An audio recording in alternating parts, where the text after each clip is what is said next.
Hey everyone, this is Janz with this week's Conservation Report. Now, I know what you're thinking. Who's this guy? Can we get that lady back from last week? She was much more interesting. Well, I hate to break it to you, folks, but you're stuck with me. I am the new soil conservationist with the NRCS here in Stearns County. I came over from the Minnesota Department of Agriculture, where I worked on nutrient management with regional farmers in the northwest Minnesota, and I also managed a drain tile project in the Red River Valley. In my spare time, I enjoy hunting and fishing and spending time with my family. Now, speaking of hunting, I was out driving around the county over the weekend doing some scouting, and I noticed there was a lot of farm implements on the roadway. Corn silage harvest is in full swing, if you haven't noticed already, and there's definitely an increase in farm traffic on the roadways. So I thought for this edition of the Conservation Update, I could remind our listeners of a few good tips to help increase your road safety during this fall's harvest. So, for starters, let's talk about a few road safety tips for farmers. Before you hit the roads, make sure those brake pedals are locked together. We want both of those brakes functioning at the same time. In the field you might want independent braking so that you can make tighter turns, but in the road we want both brakes.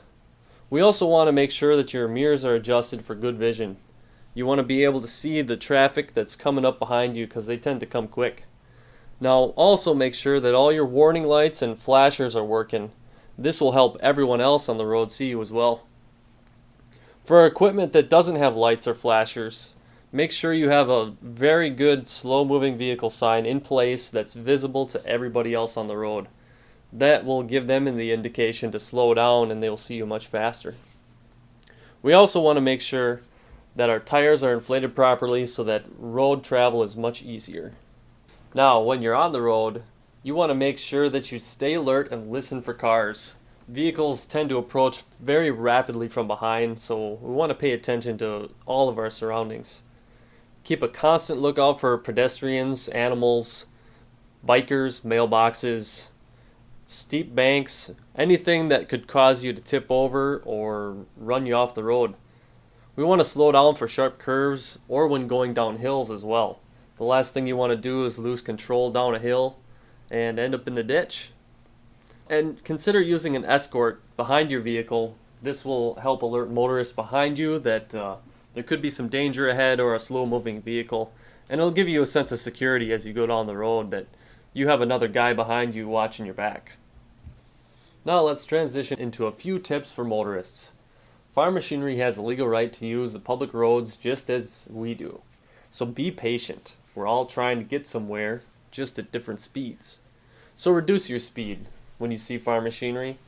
It's hard to judge that speed of a vehicle you're approaching, so when you see the slow-moving vehicle sign, just consider it a warning to slow down. Another tip, don't assume that the farmer knows you're there. Equipment is really large these days and it tends to block the view of the operator. If you can't see the driver can't see you. So pay attention. Pass with extreme caution.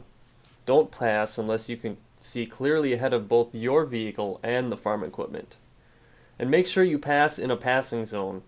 It's tempting to pass anywhere on the road because farm equipment moves so slowly, but there's a reason they have no passing zones, and it's typically because it's a dangerous intersection, or there's a tunnel coming up, or there's some other general hazard in the area.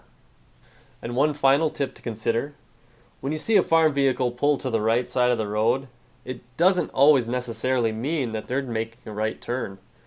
Most large equipment needs to make a wide turn just like a semi does. So if the vehicle is veering to the right, it's likely making a left turn. Same way, if a farm machinery veers into the left lane of oncoming traffic, it's likely making a right turn. So just take your time, pay attention, and don't always assume the farmer knows you're there, and we'll have a safer harvest this season. Again, this is Janz from the Stearns County NRCS office, bringing you this week's Conservation Report.